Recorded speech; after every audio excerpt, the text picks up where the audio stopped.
আসসালামু আলাইকুম। কেমন আছেন সবাই?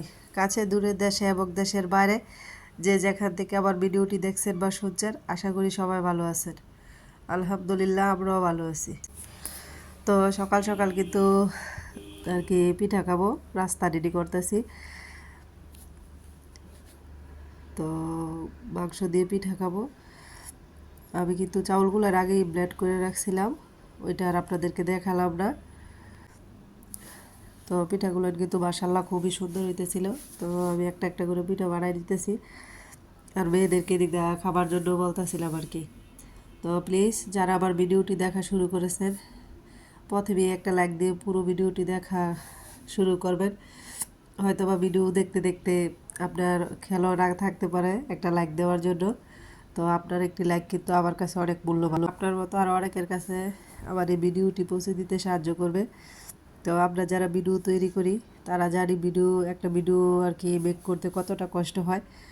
তো যদি ভালো লাগে, আপনি আমার চ্যানেলে নতুন হয়ে থাকেন আর লাইফস্টাইল ব্লগ আপনার কাছে ভালো লাগে, চাইলে কিন্তু আমার চ্যানেলটি সাবস্ক্রাইব করে আমার পাশে থেকে যেতে পারেন।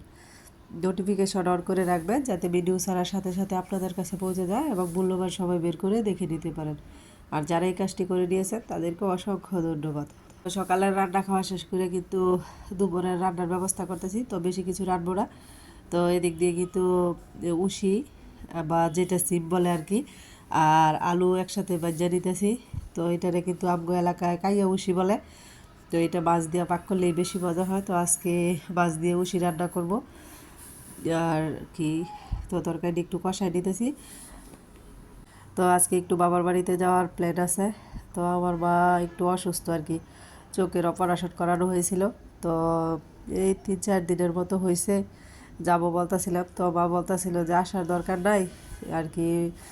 আমার ছেলেও যেহেতু অসুস্থ, আবার আমি অসুস্থ, মা বলতেছে যে এই ঠান্ডা বাতাসের মধ্যে আসলে তোমাদের ঠান্ডা জ্বর আরও বাইরে যাবে, আসার দরকার নেই, কয়েকদিন পরে আসো।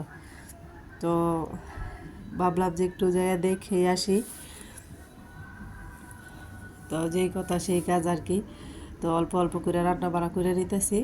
তো রান্না বাড়া শেষ করে সংসারের কাজকর্ম গুছিয়ে রেখে যাবো আর কি। সেই জন্য আর বেশি কিছু ঝামেলা করলাম না, একটা তরকারি রান্না করবো। আর আজকে ভাতটাও রান্না করবো না, যেহেতু ভাত আছে রয়ে গেছে, ওইটি একটু বাজ্যা খেয়ে নেব। তো এখন পর্যন্ত যারা আমার ভিডিওতে একটি লাইক দেননি, প্লিজ একটি লাইক দিয়ে বাকি ভিডিওটুকু কন্টিনিউ করবেন। আমার কথাতে বা কাজকর্মে অনেক ভুল ত্রুটি থাকতে পারে, প্লিজ সবাই ক্ষমা সুন্দর দৃষ্টিতে দেখবেন।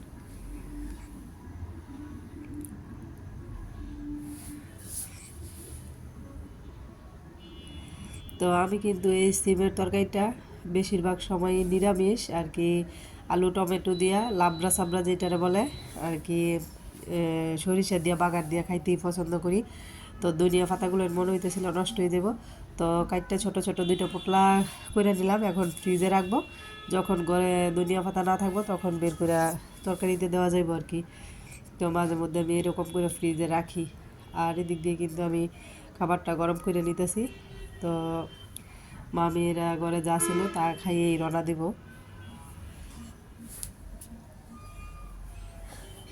তো বাবার বাড়িতে যাওয়ার কথা বলে না মনে অনেক আনন্দ থাকে, কাজ করেও আনন্দ পাই। তো আমি কিন্তু এদিক দিয়ে একেবারে রেডি হয়ে গেছি। তো খাওয়া দাওয়ার পর যে প্লেট বাটি আর কি পাতিল যা জমছিল সব কিছু একটু মাজ্জা পরিষ্কার করে নিতেছি, সব কিছু গুছিয়ে রেখে দেবো যাতে আসে আর কোনো ঝামেলা না করতে হয়। অবশ্য আজকে আসইব না, আস্তে আস্তে হয়তো বা একদিন পরে আসবো আর কি। তো এই তো মেলা দিয়ে দিলাম আর কি। নদীর উপর নৌকার মধ্যে বসে আছি, অপেক্ষা করতেছি যাত্রী হইলে ছাড়বে। তো এই পারে বসে ওই পারের দিকে তাকাইতেছি। ওই সাইডে বাজার আছে, বাজারে আবার আমার বাড়ির দোকান আছে। তো বৈশা বৈশা দেখতেছিলাম আর কি, নদীর এই পার থেকে ওই পার সব কিছু দেখা যায়। তো মনে হইতেছে যে বাবার বাড়ির অনেক কাছে চলে আসছি। নদী পার হইয়া খুব বেশি একটা রাস্তা না। তো অটোতে গেলে 10 টাকা, রিক্সায় গেলেও একজন গেলে 10 টাকা, দুইজন গেলে 20 টাকা নেয় আর কি। তো এইটুকু রাস্তা। আমার শ্বশুর বাড়ি থেকে কিন্তু আমার বাবার বাড়িতে যেতে 1 ঘন্টা সময় লাগে। তো চাইলে কিন্তু সকালে গিয়ে বিকালে আসা যায়। তো যেদিনে যাই গেলে 2-1 দিন থাকার চেষ্টা করি, যেদিন যাই ওই দিন আর আসতে মন চায় না বা মাও আসতে দেয় না, এই আর কি।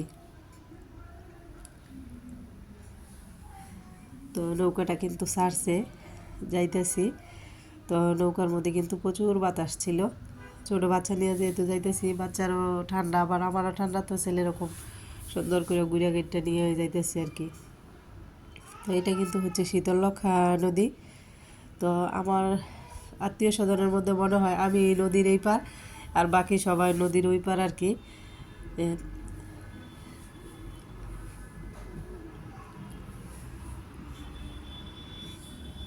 তো সবাই ভালো থাকবেন, আমাদের জন্য দোয়া করবেন, আর আমার মায়ের জন্য দোয়া করবেন।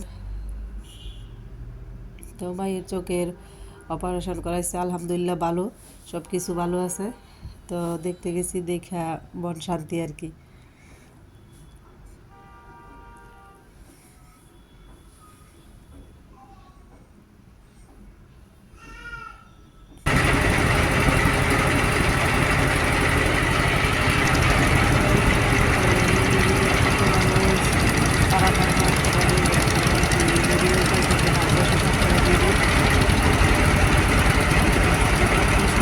অনেক লোক যাতায়াত করে। তো ভালো থাকবেন সবাই, আল্লাহ হাফেজ।